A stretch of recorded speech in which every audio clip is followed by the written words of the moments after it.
Good morning, folks. Hope your coffee's as good as mine. We've got a special treat for you today.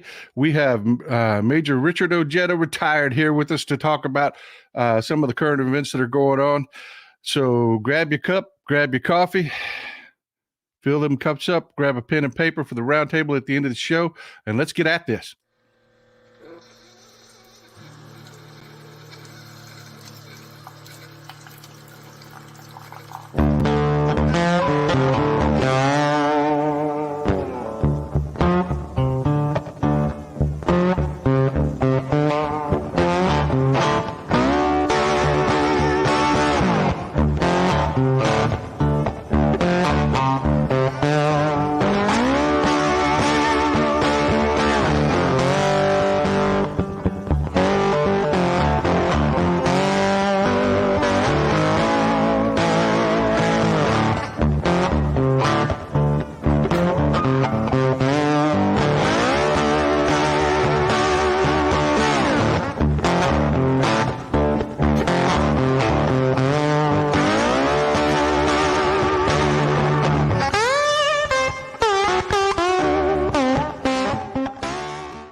Good morning, my friend. How are you doing today? I'm doing good, man. But I'm going to tell you that the intro with that eggs and bacon, man. Now you got me a little hungry. Everybody says that, man. Everybody, I love that, dude. I really do. I love it, man. And that guitar riff, everybody raves about the guitar. It's got me. I got to invite that guy on the show. He released that and made it public domain. Really? No copyright problem. No, he just gave it to the world, man. This guy by the name of Chris Haugen, pardon me. I got to invite him on the show just to give him some props because everybody raves about that guitar riff. Well, and it's all great until some Trumpaloon decides to use it. Ain't that the truth? That the truth? Oh, my friend. So how's your coffee this morning? You ready to get at it? It's good, man. It's good. I'm there, brother. I tell you, I'm exhausted, man. We lost power here. It's Texas. Oh, got cold, and it's Texas. If it gets hot, we lose power. If it gets cold, we lose power. But I gotta send props out. This wasn't. I'm not on ERCOT. I'm not on the Texas grid. I live in the East Texas, so I'm in that little sliver of Texas that's still on the national grid. My problem is never the transmission lines. It isn't. It's the local power company that's regulated by the state or not regulated by the state because it's Republicans. So yeah, every time it gets hot or every time it gets cold, we lose power here. And it's not generation or transmission. It is regulation on the local, your local power company and what they're required to do as far as cutting limbs, maintenance, material on hand, things like that always screw us. Let me tell you, that is very, very similar to West Virginia. And, West Virginia had the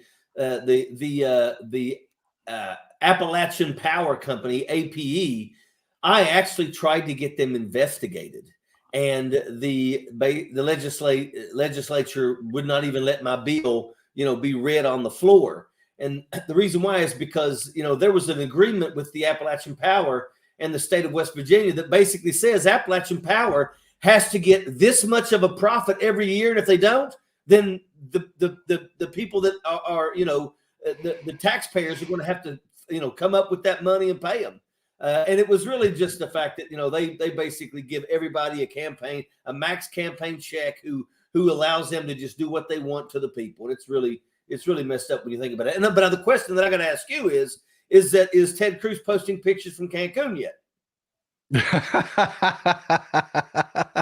it's funny you should say that. I was supposed to be down in Mexico this week. I was. But the minute I saw that this was coming, that this cold weather was coming, I canceled my vacation because I had to be here. I was up all night, brother, babysitting. For some reason, things, best laid plans. I've got a generator. I've got everything set up. But for some reason, either my breaker's gotten weak or something. It kept tripping that breaker last night. So I had to stay up all night and babysit that damn thing and keep popping it because it was 12 degrees in towns. And that means out here in the sticks and the holler that it's 8, -7, Wow. you know, In Texas, and Texas that cold. yeah. It gets cold. It's that cold in Texas. Hey, we're not built for this shit, man. I keep Wow. telling my Canadian, I keep telling my Canadian friends, we got Canadians and great people in the audience, man. You're gonna love our audience, by the way, Richard. Really on top of it. But I keep telling my Canadian friends, your air is down here. It's drunk and raising hell. Come get it. Yeah, I'm going to tell you. You know, I tell myself all the time nowadays when it's cold like that, and I go inside. You know, I'm going to tell you, a lot of military, especially combat troops. I mean, I tell you, I do not miss sleeping in that stuff. There's nothing in the world, you know, sleeping in that, waking up, you know, before the sun comes up and brutal, just cold. I'm glad I'm not doing that no more. You know, brother, I'm glad you did. Great transition. I'm glad you brought that up about dealing with stuff in the field, because that's one of the reasons I wanted to have you here today, man. There's a story that's gone under the radar. Nobody's talking about it. There is a pestilence that has broken out in the Russian trenches in Ukraine.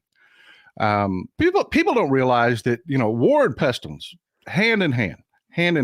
They don't understand, you know, you'll get people that badmouth the U.S. military. They're like, well, they just don't have a taste for war anymore. They can't handle it. They can't get down and dirty like they always have to spend billions and billions of dollars to keep things all clean and nice.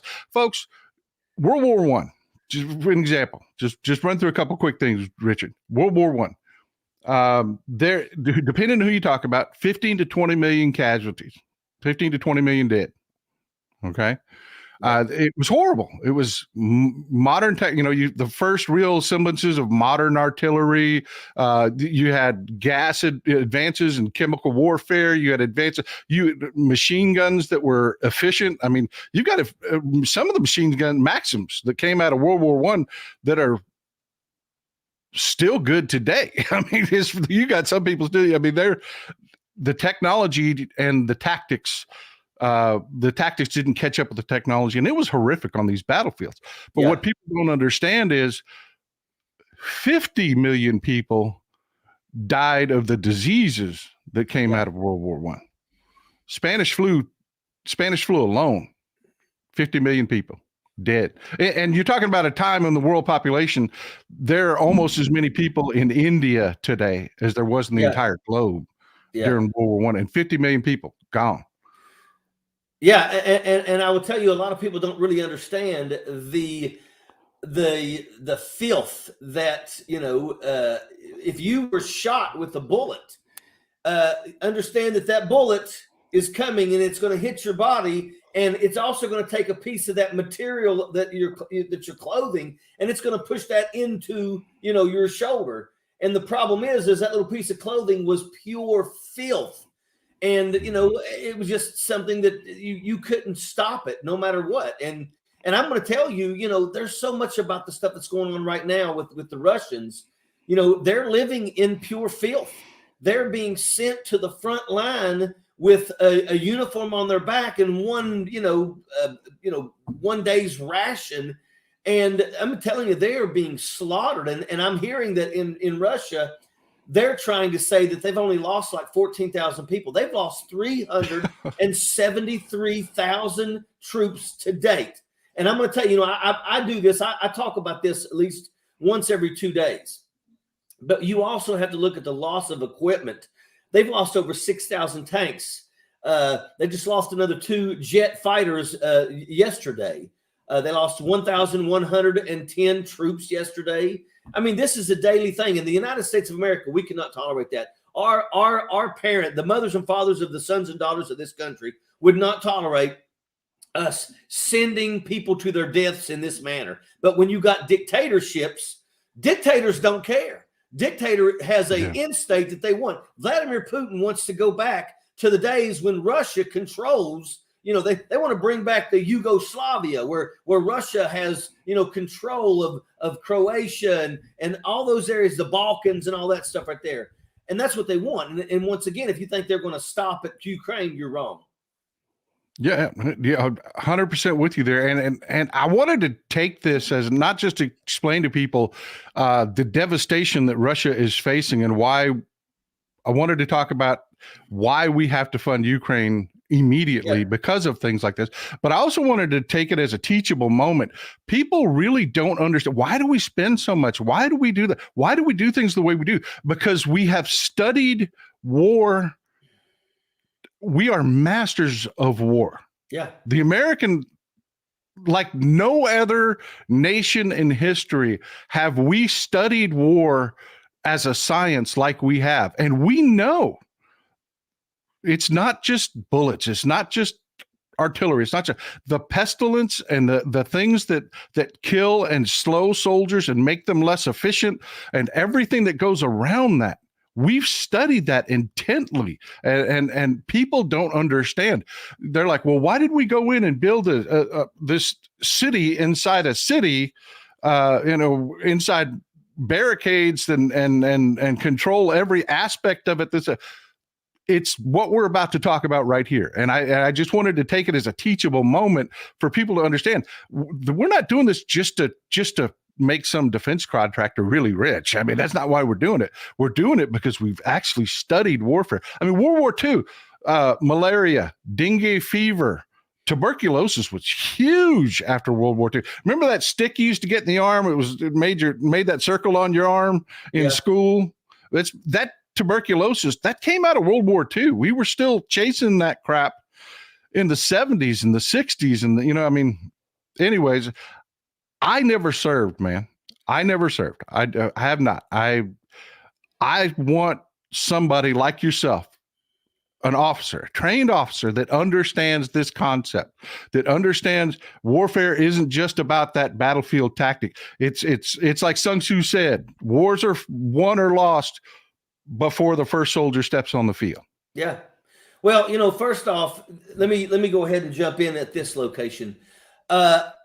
It is absolutely driving me crazy right now that we have people in the United States of America, especially on the Republican side, that are literally cheering for Russia.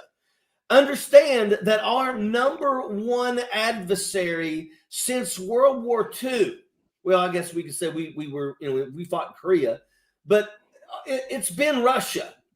And, they have been our number one enemy. And we have always looked at how much equipment they have. And we've always assumed that they were the second most strongest military on the face of the earth. And they have invaded a sovereign nation. And Ukraine, the world begged Vladimir Putin, please do not invade Ukraine. And then we saw him stationing troops in Belarus on the border and on the Russian border with Ukraine. And everybody still said, please don't do this. It's not going to, it's just going to end to the loss of life. The poor people of Ukraine are going to struggle. And Vladimir Putin didn't care. He said, 3 days, I'm going to have Kyiv. And they took off. And, we saw so many flaws with Russia. Their main mode of transport of supplies is by rail. So, wow, even though Europe has a great rail system, it's not so great in Russia. But still, that's where you're getting your supplies through the rail. We saw that. And then we decided that we have to stand up and stand up for Ukraine. Ukraine is actually kicking the butt of our number one adversary, and it's not costing the United States of America any troops. It's costing us a little money. It's costing us some equipment. We're not sending them our top-notch equipment. It's no different than like in South Korea. We've been in Korea, since the Korean War. And I'm going to tell you right now, South Korea, if you think for 1 second that South Korea can't take North Korea, you're not paying attention to what's going on. Every time we get I don't mean to interrupt you, but best tank in the world right now is made in South Korea, the Panther. It's also the most expensive, but it's the best tank in the world.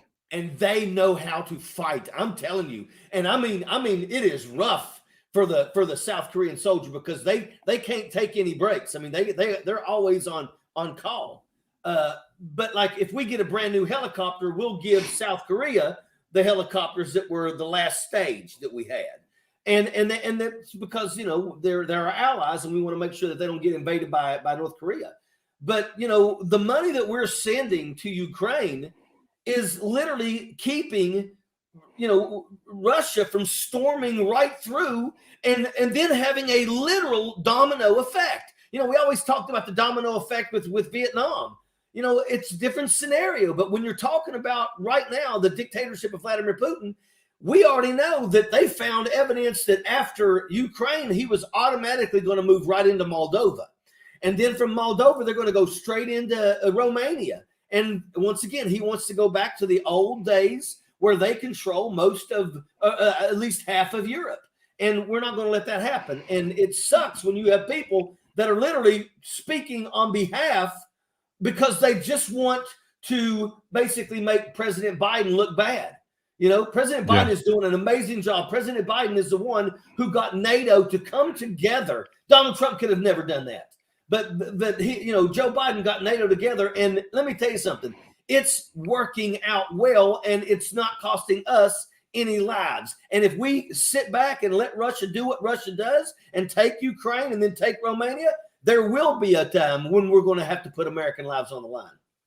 Yeah, absolutely. Absolutely. I mean, you're 100%. We've talked about this multiple times on the show that it is just, this does not end in Ukraine if Russia wins. It just doesn't.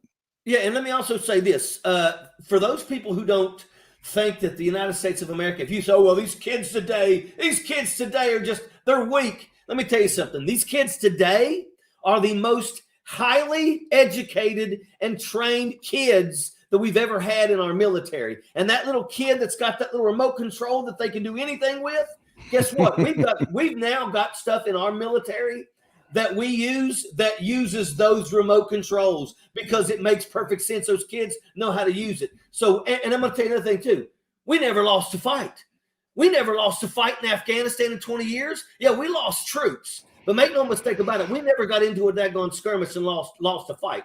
I will tell you this. Because you mentioned it first, this isn't about getting contractors rich in what we got going on in Ukraine. But what we did in Iraq was absolutely getting contractors rich. We were absolutely making in Afghanistan, Raytheon, Lockheed Martin, Halliburton, Boeing, all these places. Heck, they're building roads through areas in Afghanistan where the people only have 2 donkeys and a cart. But, let's build more roads. Yeah, we are the worst colonizers ever, too. I mean, we are. All the oil contracts in Iraq, we're there to steal the oil, this, that, and the other. China got all the contracts in Iraq. It's Chinese crews working those oil fields. Yeah, we're so worried that somebody's going to look and say, "Oh, the Americans are stealing." We literally rebuilt the infrastructure for Iraq's oil. And then we left and got nothing. I mean, we got rid of the tyrant, and now we've built you back up. We've helped you rebuild your military and your police force, and then we leave and we get nothing, and then they give it to China. Yeah.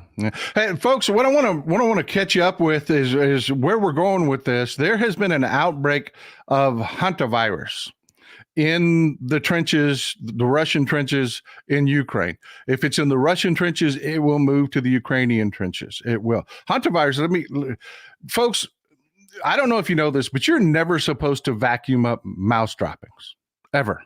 Even if you got a HEPA filter on your vacuum, you're not supposed to vacuum them up. You're not supposed to sweep them. Go to the CDC. They'll tell you exactly what I'm telling you. Don't vacuum them. Don't sweep them. What you do when you find mouse droppings is you spray it with Lysol. We keep Lysol in a spray bottle in this house. Then you cover it with a paper towel and you spray the paper towel to keep it wet. Then you, with gloves on, while you're doing all this, you wipe up the rodent droppings. And then you spray it with and disinfect it again and clean it up and throw all that in the trash. Do not aerosolize those mouse droppings or that mouse urine ever. There's a disease in 10% of, like they were testing deer mice, field mice. 10% of field mice have hantavirus. Folks, hantavirus here in the U.S. with the best, not at war, not in the conditions that Richard's telling you about trench warfare and the filth and the everything involved. I'm talking about in clean America with our hospitals geared and ready to go. Hantavirus has a 38% fatality rate. It's no joke. Don't vacuum mouse droppings. I mean, the number of total cases in the Western Hemisphere is fairly low. It's only about 200 people a year. But they know it's more than that because the symptoms are headache, nausea, fatigue, all the symptoms that are for like every disease. But they call it HPS, hantavirus pulmonary syndrome. They figure out it's hantavirus in late stages because you will start bleeding from your eyes. And that's what we're seeing in Russian troops. Let me pull that image up one more time. That's what we're seeing in Russian troops in Ukraine, is they're having a massive outbreak of hantavirus. And folks, this is the pestilence of war that we were talking about. I mean, this is going to escalate quickly. And it's not just going to stay with the Russians. Mice don't know flags. Rats don't know flags, man. And Richard, I was listening to a vet talk about Fallujah and what he saw in Fallujah. Yeah, rats eating people. Yeah, people. Yeah. Dogs all over, eating people. We wasn't exactly picking people up and putting it in some type of human waste bin. I mean, it is what it is. But you're spot on, and this is something that's really, really scary, and it's not going to get better. The filth. I feel sorry. Believe it or not, I feel sorry for these Russian troops that are basically being sent with nothing more than the clothes that's on their back and a weapon with like maybe 2 weeks of training, because training wise, you're not ready and you're going to get waxed. But then once again, you're in cold, wet conditions. Let me tell you something. When you dig into the earth and you're, digging trenches and things like that, I mean, the rats, there's a lot of World War I, even new World War I movies like 1917 and movies like that actually make sure that they paint that picture of the filth that they're in. I mean, you're talking about people using the bathroom. I mean, what else was you going to do if you stuck your head above, the trench? You got shot by snipers. So people were literally just using the bathroom, throwing it right there. People were falling. People were getting shot and killed in it, and it was brutal. And here's the thing: is that I will tell you that Russia will probably act like it's not even happening. I mean, from what we're hearing, Russia's basically letting their people know that, we've lost about 14,000 troops. They lost 373,000 troops. They don't want the Russian people to realize that they're getting destroyed, because for some odd reason, they're still sending people to the front lines. And I guess they don't want the parents to be like, hey, look, you've killed everybody else's child. I don't want you to kill mine. But when you're living in those kind of conditions, you're not just worried about getting shot and killed. You're not just worried about a grenade being dropped from a UAV. You're worrying about getting, a serious illness. And there's probably not going to be much you're going to be able to do to stop it because you're living in those conditions. Yeah, man. And, talking about modern warfare, war changing and tactics not catching up. One of the biggest winners out of the Ukraine conflict is DJI, the drone company from China. They are selling drones to both sides as fast as they possibly can. And you're talking about people in a trench, and you see the footage of it. It's just, I mean, it's, guys just laying there in a trench. Here comes a drone, drops a grenade right in the middle of them. I mean, it's just UAV has mastered that game. UAV has mastered the Ukrainian UAV capabilities are amazing. And of course, we're also, and if you look at the numbers of the Russian losses, the Ukraine also has a really good capability of taking out Russian drones, because they are smoking them things. I mean, they've dropped, thousands of them already, because they're good at what they're doing. Yeah, the Ukrainians are, I mean, a bunch of old farm boys, man. Anytime you go to a war with a country that is predominantly agriculture, you're talking about farm boys. These guys said, drones? Go get my shotgun. I take care of drone. Yeah. I mean, in the beginning, how many times did we see Russian farmers run up and hook up to a tank that ran out of gas when the troops aren't in it and pulled it away and took their tank? I mean, yeah, that was brutal. And also little old ladies. I mean, that's what basically when we started realizing the Russians got trouble is when little old ladies in Kyiv was throwing Molotov cocktails down the turrets of tanks driving by. I mean, Russia has gotten slaughtered, and it's going to continue because it's going to continue until we see Vladimir Putin being drugged through the streets, and like Benito Mussolini was. Needs to happen. Well, look, man, I wanted to. I don't mean to be grim. I don't mean to be negative, but just, bro, you've seen war. I haven't. But academically, I know to listen to people that know that have been involved. And I'm looking at a situation as a civilian. The Russians can't keep their lights on right now. They can't keep the sewage pumping right now. Their government is collapsing in their civilian, in the rear areas. They're not functioning. They're calling this mouse fever, trying to blow it off for their population. It's just mouse fever. Just mouse. Don't worry about it. Their troops are bleeding from their freaking eyes, man. And they're just blowing it off because they've gone back to that old Russian style of fighting, man. Just endure. You know, I mean, this does not look like a good thing for, I'm watching this and I'm thinking, okay, this is mice. This is mice.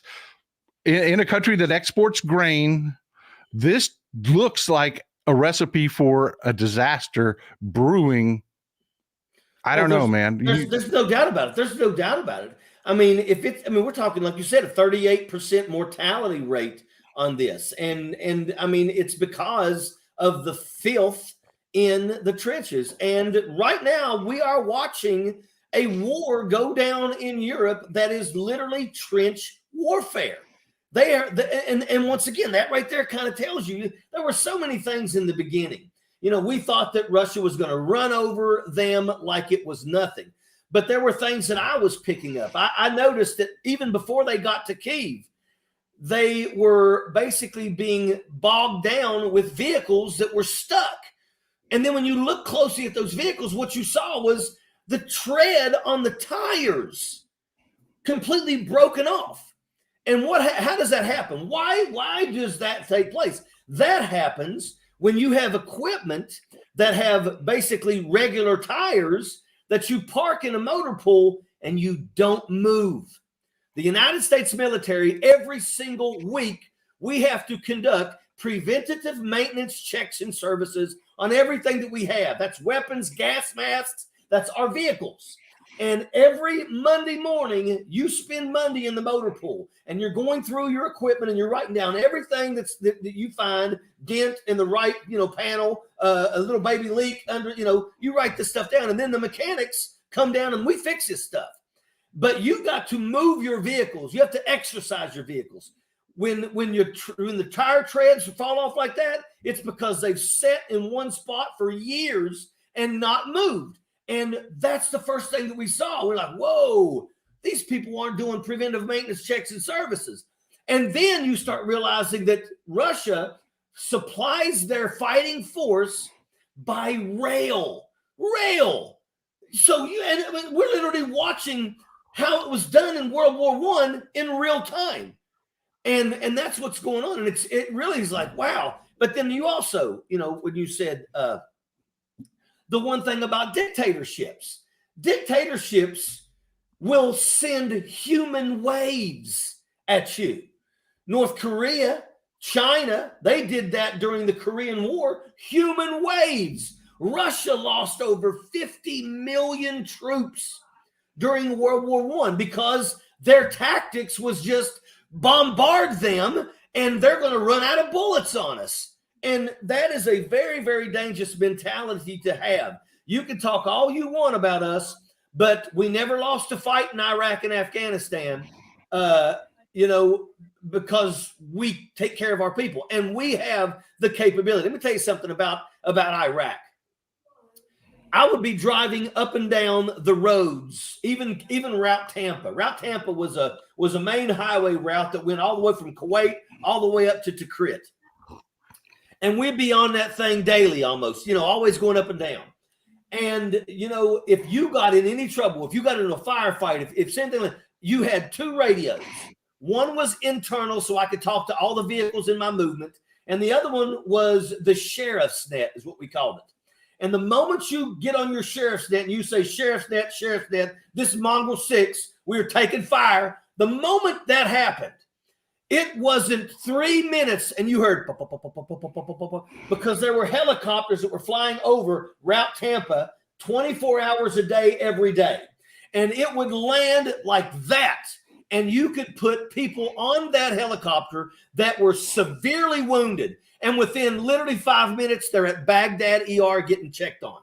We also had capabilities of stuff called quick clot. And I'm going to tell you right now, a soldier loses their entire right leg.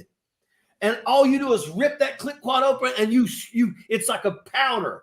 And you sprinkle it all over the missing leg, where the soldier's bleeding. And it's painful because it heats up to like 600 degrees, but it cauterizes that wound immediately. So that's one of the reasons why, we lost, 4,000 some troops in Iraq, 2,000 some in Afghanistan.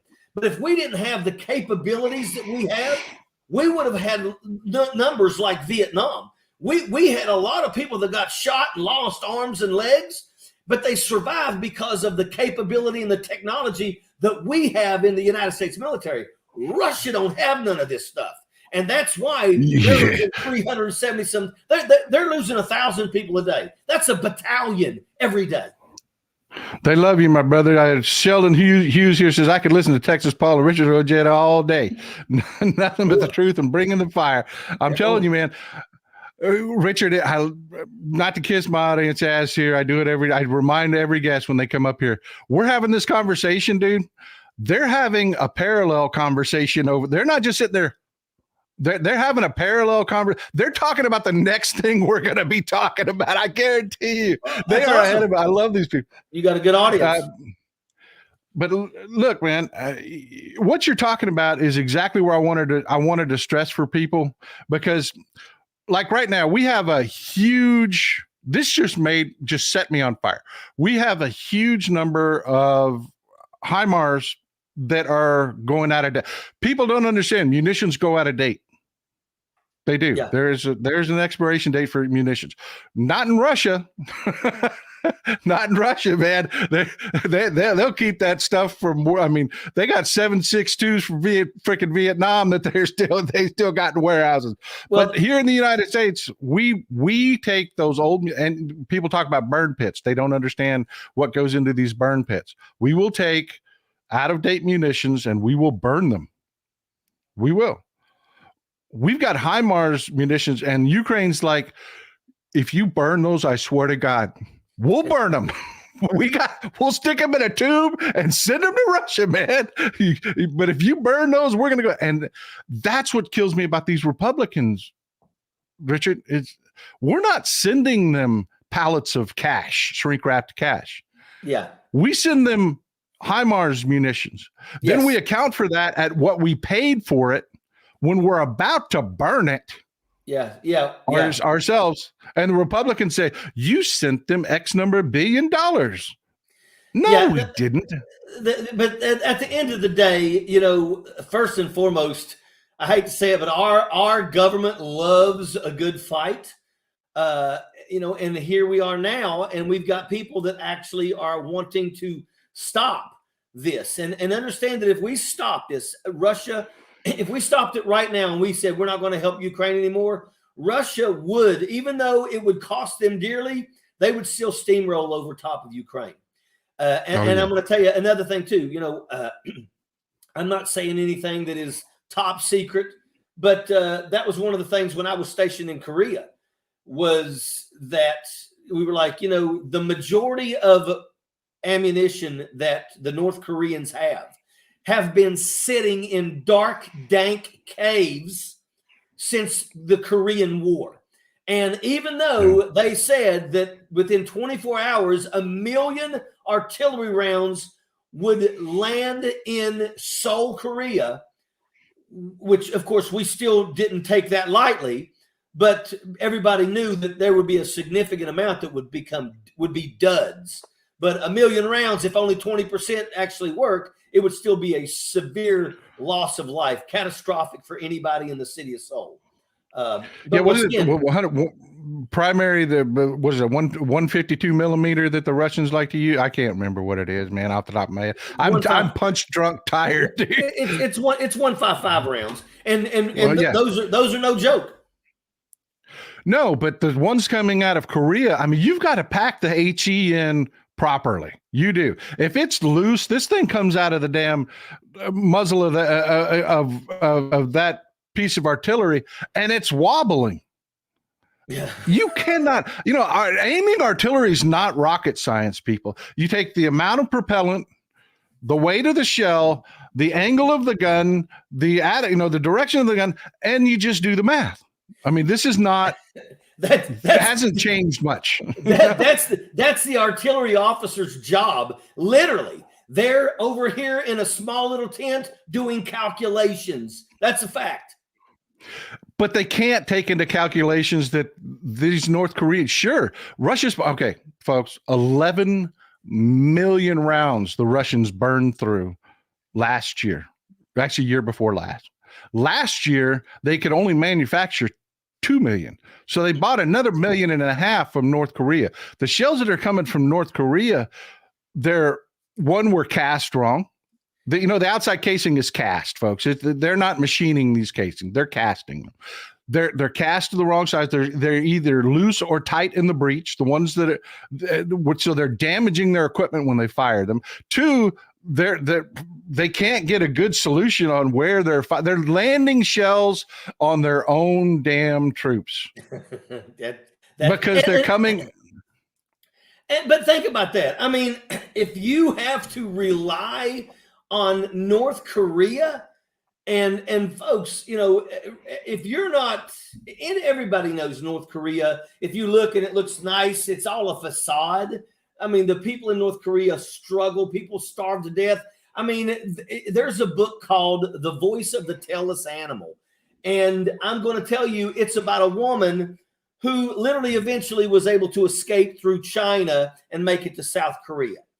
But I mean, part of that book talks about how the Chinese would pull guard on the border because North Koreans were sneaking across and they would dig up the dead that were recently buried and they're eating them. I mean, you want to talk about struggle. But if that's who you're going to, you're going to North Korea to get firearms. It's a wrap, man. You're done. Russia.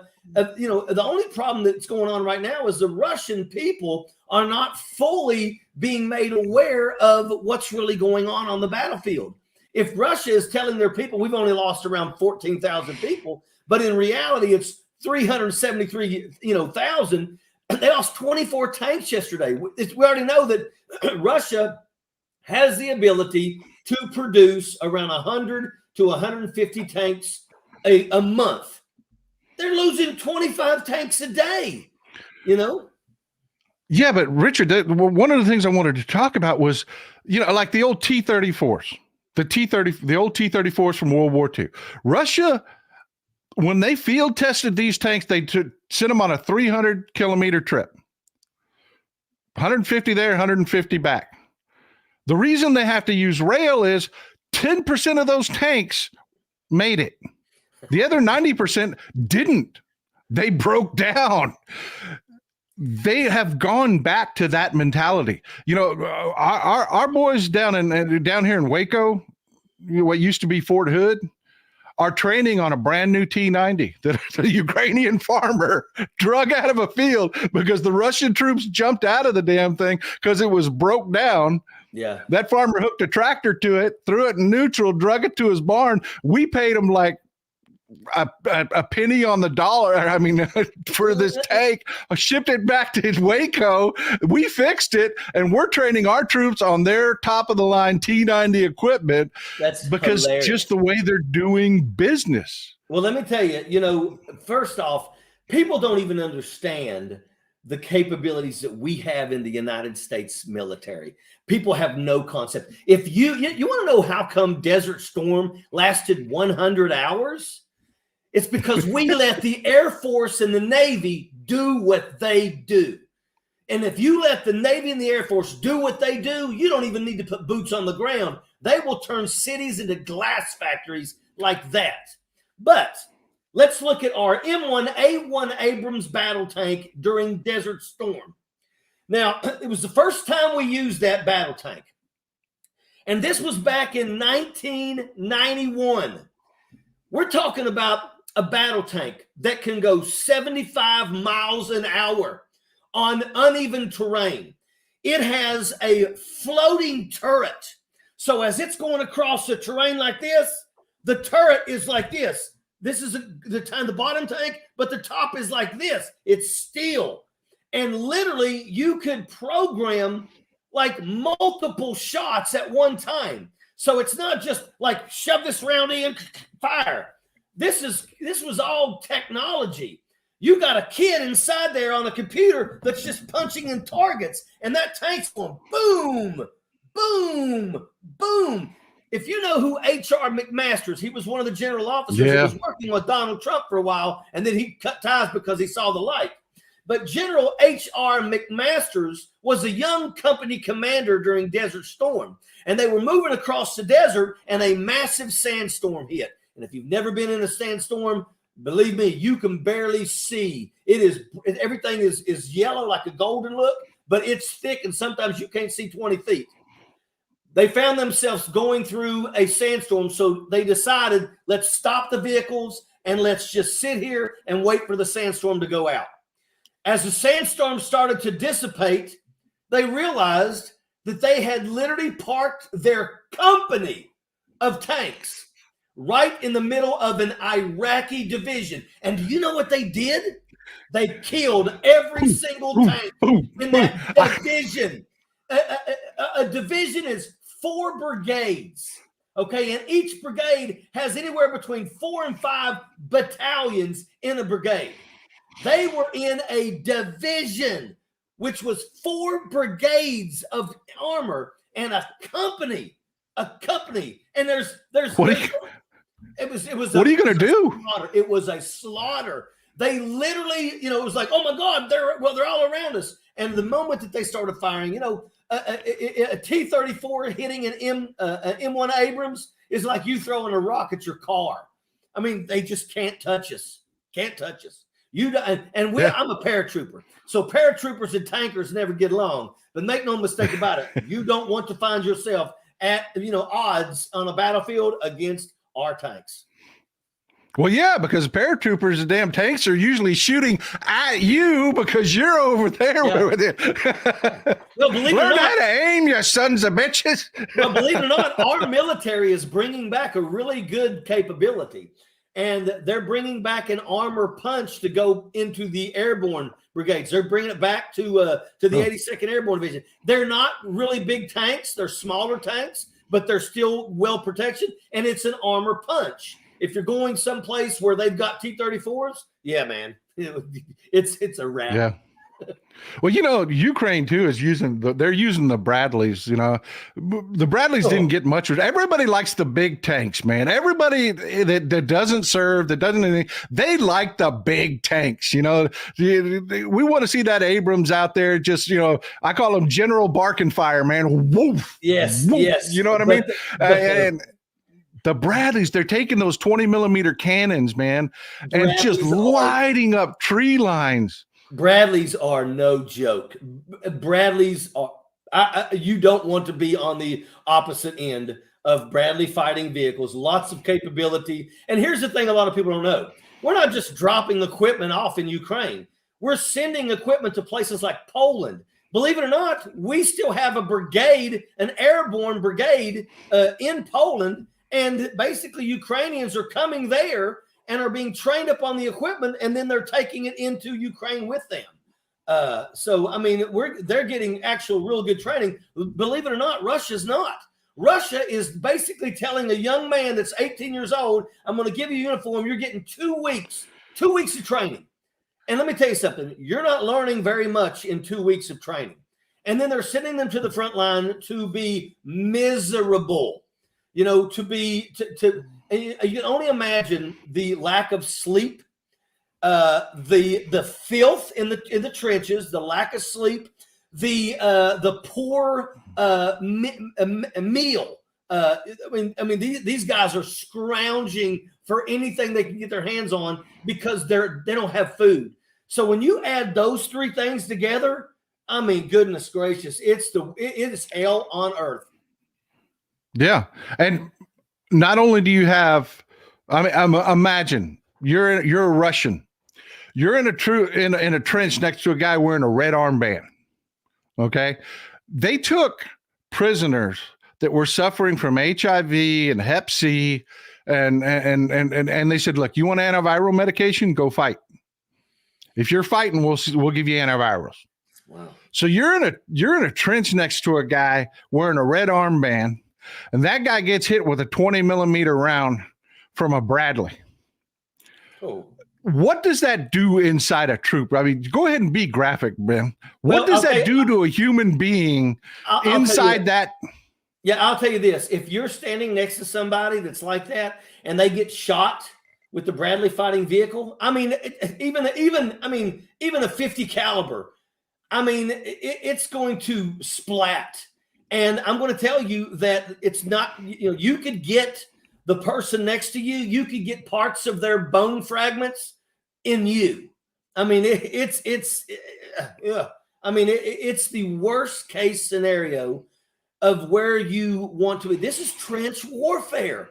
And if you look at World War I and the loss at World War I, this is literally being replayed, you know, in our time right now on a battlefield. Now, make no mistake about it. We're giving Ukraine the great equipment that's helping them to be able to beat Russia. But we're still talking trench warfare. And it's just, I can't even begin to imagine, you know, how hard it is for those Russian troops. And the thing is shame on Vladimir Putin, because he's a dictator, you know. And once again, I don't care if you think for 1 second that Donald Trump doesn't love the fact that Vladimir Putin can send anybody he wants to the front line. You know, I mean, that's what dictators do. Dictators will send human waves at their enemy because they don't care. You know, dictators don't need a Supreme Court because dictators are the ones that make the call. And I'm hoping that people, especially people like the Supreme Court, are smart enough to think about that, because, I mean, we're dealing with that situation right now in America. But, people like Donald Trump love Vladimir Putin because that's a lot of power, you know, to send people to their death. And I believe that this is going to end when the parents realize that their sons and daughters are not coming home. And I think we're going to eventually see another Ceausescu type event where they slaughter him and drag his carcass through the streets. And I'm going to tell you, it's going to be 3 decades before Russia can ever get back on their feet, because when this is over with, we are going to see the mass graves all over Ukraine. There's going to be war criminals that are going to have to be held accountable for this. And Russia is going to have to be held accountable to rebuild the sovereign nation of Ukraine. And if it means that Russia is going to be in a fourth world country for the next 30 years, then so be it. That's what you get for listening to a dictator. Europe's going to carve them. You know, yesterday, Richard, Orban has been blocking Ukrainian aid. They gave Orban an ultimatum yesterday. They said, look, you either cut this crap out and you let us support Ukraine, or we're going to take your voting rights away in the EU. They are not playing, man. They are not playing. And Orban said, okay. Okay, let's go ahead and fund Ukraine. You know, because Orban is like, okay, Putin isn't going to survive this. Yeah, Russia Daddy sends me money, but he's not going to survive. I'm going to want to do business in the EU. They're not screwing around. They're going to take my voting rights, and then the next thing they're going to do, they're going to kick me out of the EU. Well, I tell you, I'm going to be a pariah state. I'm glad that the guy's seeing some light, because I mean, I love Hungary. Budapest is one of the most amazing cities. But once again, like you said, there's no reason why, anybody should be siding with Russia. Belarus, this was a mistake for Belarus. At the end of the day, you can look at this and you can see that this is not going to end well for Vladimir Putin. Vladimir Putin is not going to be able to claim victory and lose the amount of troops that they're losing. I mean, this is going to be ugly. And once again, when it's over with, it wouldn't bother me at all. If it's over with, carve Russia up. We don't care. But understand also, a lot of people don't realize this too. If you look on a map, Russia is by far the largest country on the face of the earth. Russia is bigger than some continents. But understand that 75% of Russia is wasteland. If you've ever flown over Siberia, and I have, I'm going to tell you right now, like every couple hours, you might see a light bulb, but somewhere down there, it's just wasteland.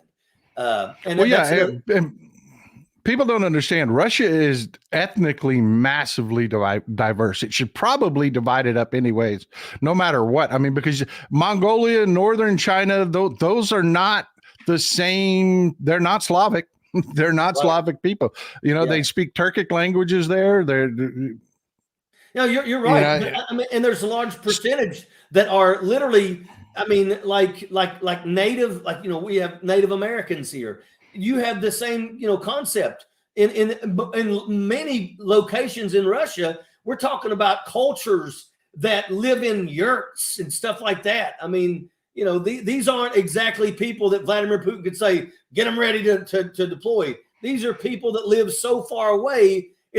They may be in the border of Russia, but it's not like they're not paying any taxes or anything like that. They live on their own. Yeah. If you took a person and you dropped them in southern Russia, I'm talking about Tbilisi and that area, and you let them look around at the culture and the people. Then you took that person, you put them up in Siberia, and you let them look around and the culture and the people. And then you take and drop them in the middle of St. Petersburg, and you look at the culture and the people. They would not believe they had been in the same country. They would. You'd think he was in 3 separate countries. Yeah, spot on. Exactly. And that's what I think. I'm just taking my crystal ball out and guessing. I don't think this is going to be like, when we saw the collapse of the Soviet Union, everybody was like, "Oh, we've got to help Russia be stable," and yada yada, all the stupid shit that we said and did, in the interest of being decent human beings. Europe's pissed. Europe is pissed. Yeah. Not this time. When it was with Gorbachev, absolutely. The Cold War, they decided. I was actually I was stationed in Germany. At the end of the Cold War. But now it's different, because now this is their own doing. The whole entire free world begged Vladimir Putin to please do not invade the sovereign nation of Ukraine. And Vladimir Putin said, I don't care. I want, Ukraine is a major player when it comes to grain in the world. They're like the number 4 producer. It is an agriculture mecca right there. And that's probably the first thing that Vladimir Putin wanted, because the truth is that Russia, without assistance, could have a hard time, being able to feed their people. Once again, when 75% of your country is nothing more than an ice wasteland, then that's where you're at. Yeah. Look, I want to wrap this Ukraine stuff up with a question for you, man. Okay. Timeline. Valery Zelensky he's the top dog in Russia. He's the tallest dog at the trough, man. He is, and he's smart. He's like Georgy Zhukov from World War II. This whole, we're going to throw waves of people at, the Russians did. I've always said this. I've always argued. People are like, "Oh, Rommel and Patton were the two greatest military minds in World War II." I'm like, no, they aren't. Heinz Guderian and Georgy Zhukov both were dealing with warfare on a scale that neither Rommel nor Patton ever saw. And Zhukov was, FYI for folks, Zhukov was the guy that came in and they're like, "You're going to be the general over Stalingrad. You're going to win this war for us." And he said, "Okay, then I do it my way.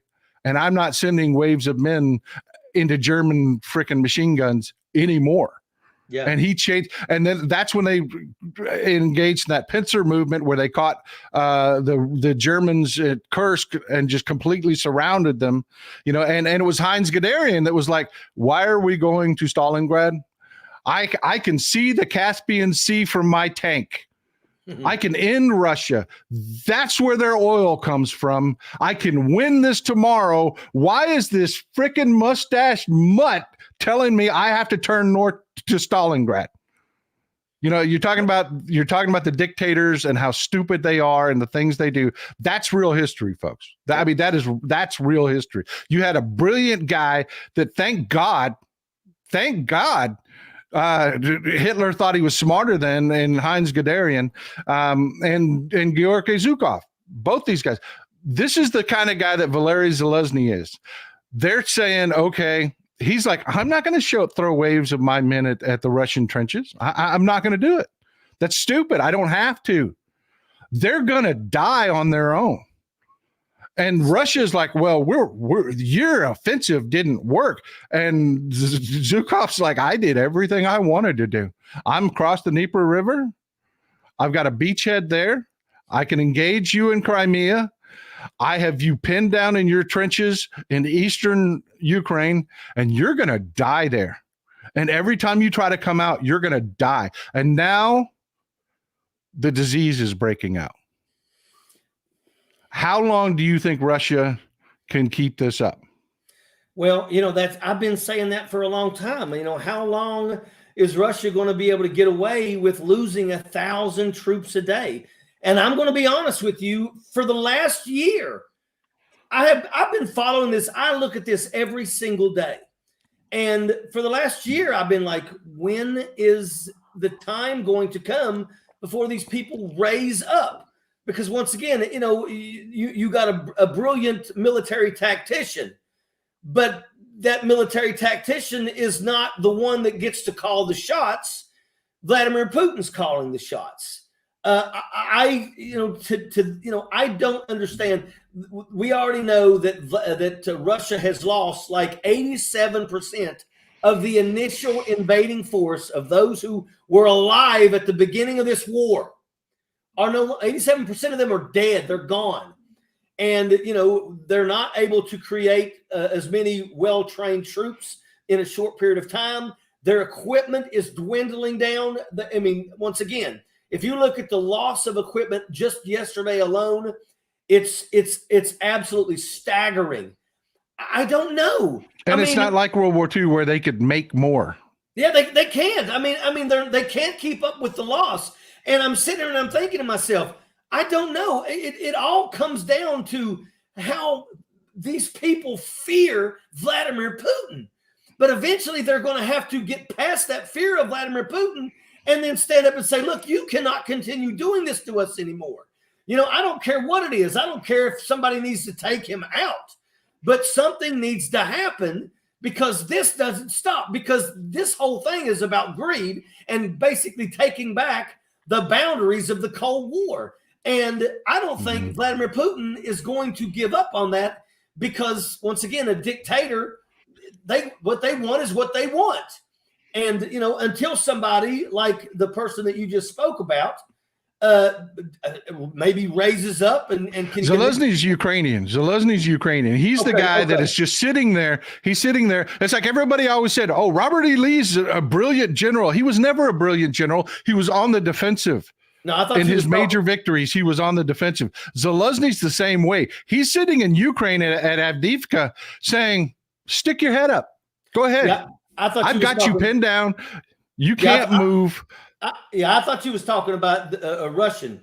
But I mean, at the end of the day, they're just going to continue losing more and more people. I will tell you this, though. I'm not against Ukraine. I mean, to me, every time I hear that Ukraine has struck something inside Russia, to me, I get excited because you know what?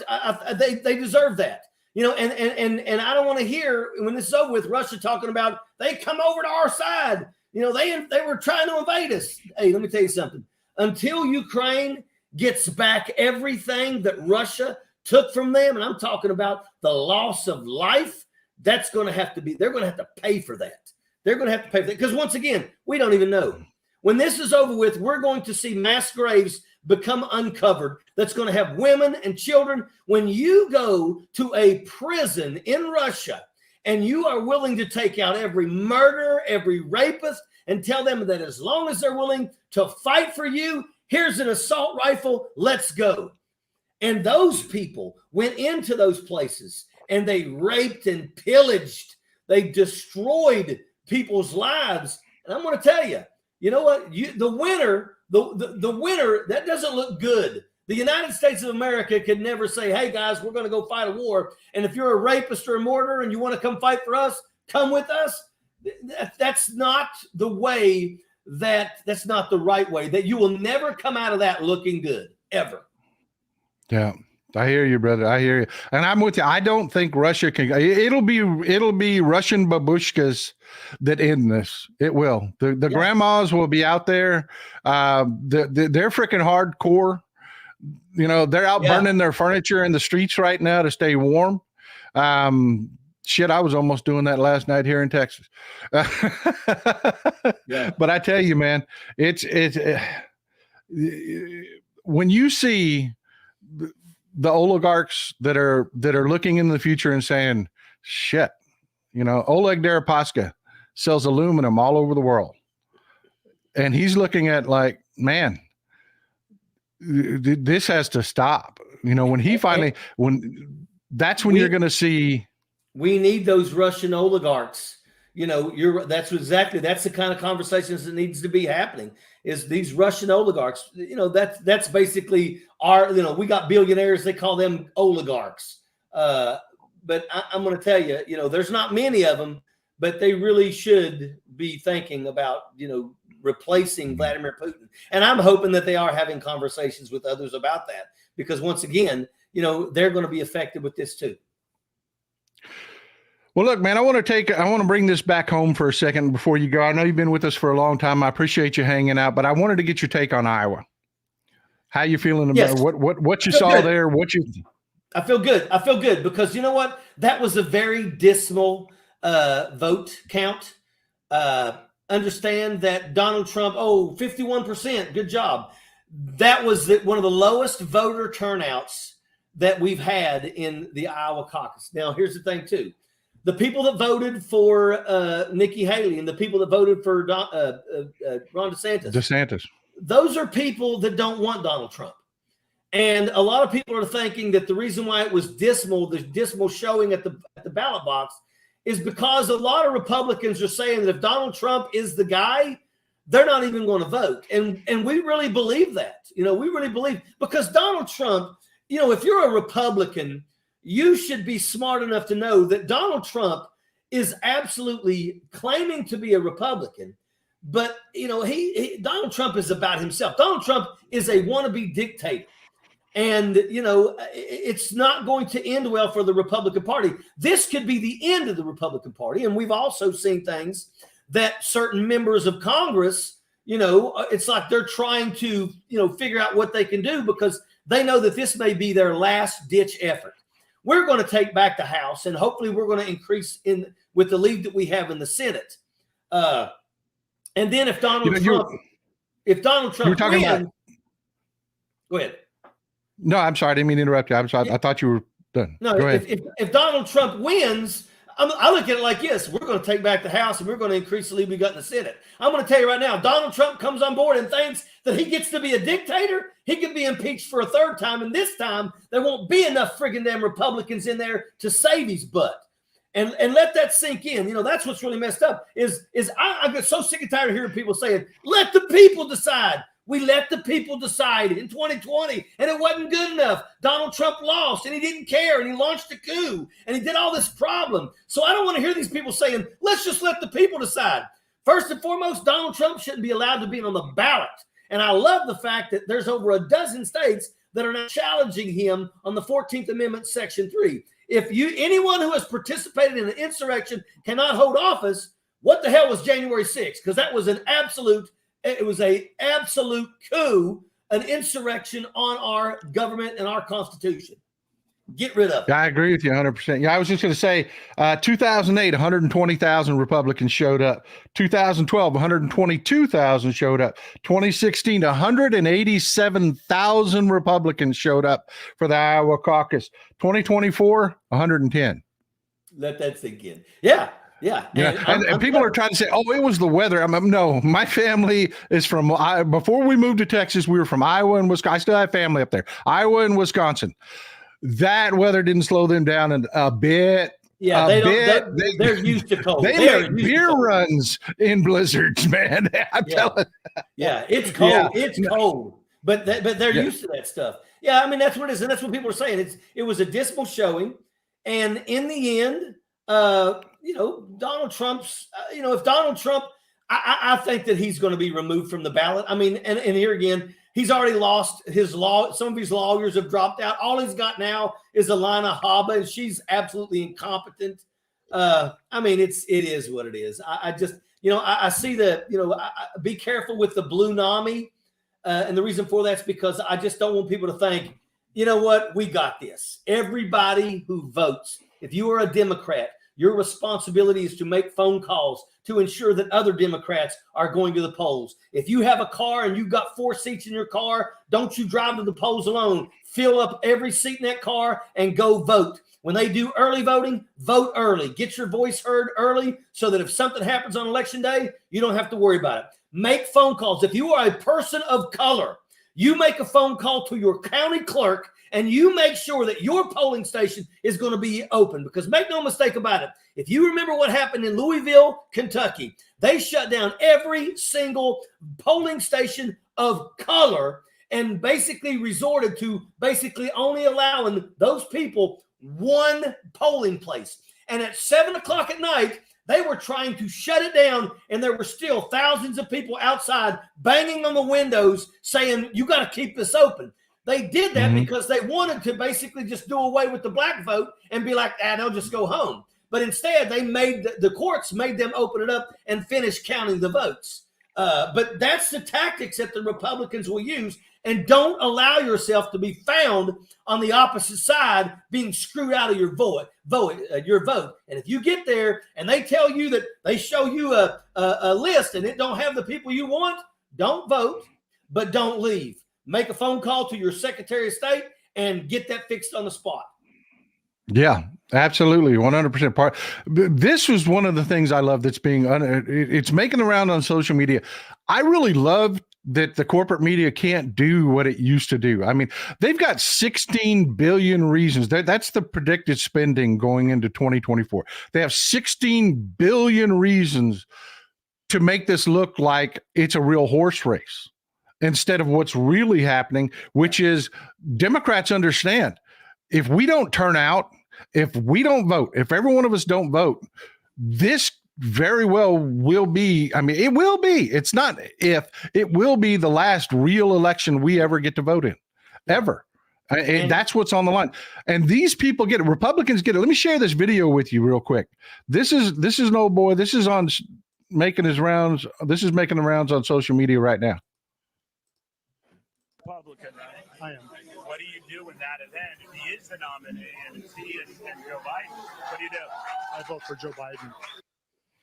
Republican, I am. One more time. What do you do in that event if he is the nominee and it's he and Joe Biden? What do you do?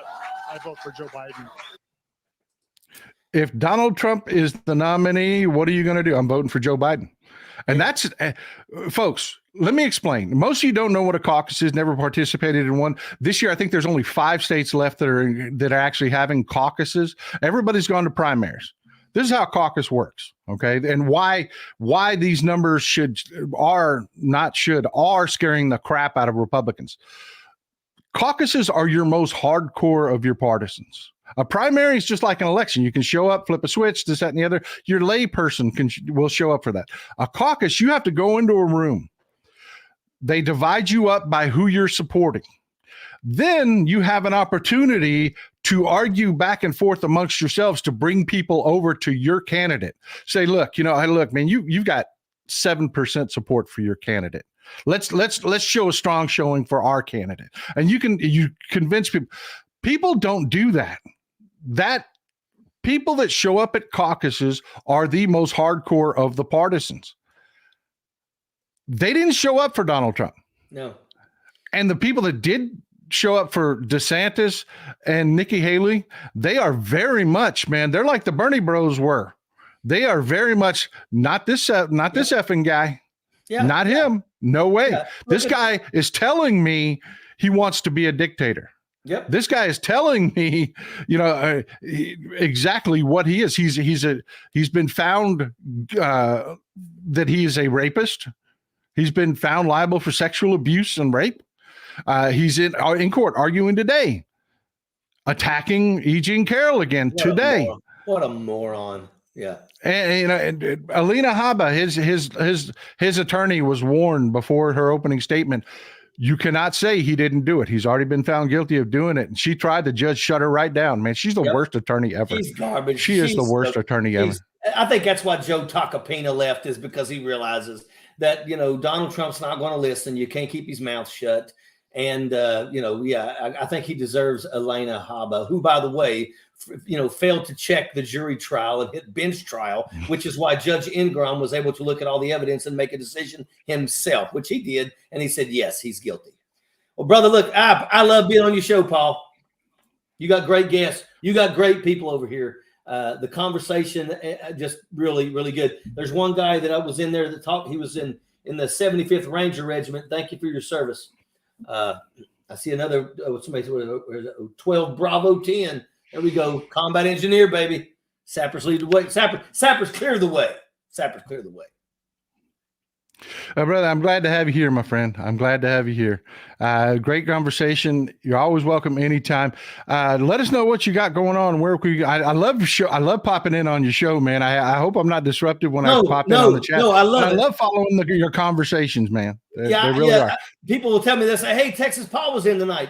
I don't look at the chat when I'm doing my stuff. I wish I did sometimes, but sometimes if I do, I end up getting back and forth when somebody, I get a troll. But I do Ojeda Live every night at 8:30 Eastern Standard Time on both YouTube and Facebook. Also, Turn Left Pack. Go to YouTube, Turn Left Pack. We're putting billboards up. We've already put a few up in Lauren Boebert's district, ripping her a new one because she's a liar. We're not going to let her get away with trying to act like she supports veterans when she voted no on the PACT Act, and she voted no on giving our military servicemen and women a raise. But we're getting ready to post billboards up against Carrie Lake, and we're going to go after Ted Cruz too, and more and much more. So yeah, we have a billboard fund. So if you can, support it. All the veterans in the chat are telling you, hooah! Airborne. Keep it going. Well, it's good to have you, my brother. We're going to wrap things up. Hal Sparks is on. I don't want to run over too long. I appreciate you being here. I'm going to Hal Sparks now. All right, man.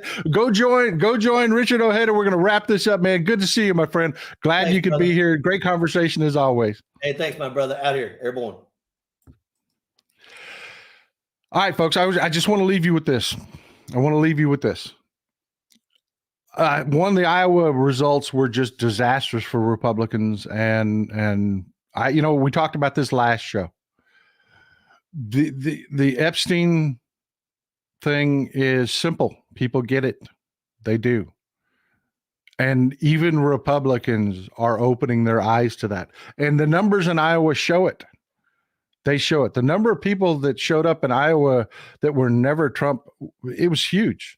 The Republicans cannot win an election, not only they have to have 100% of their base, they also have to have a large percentage of independents.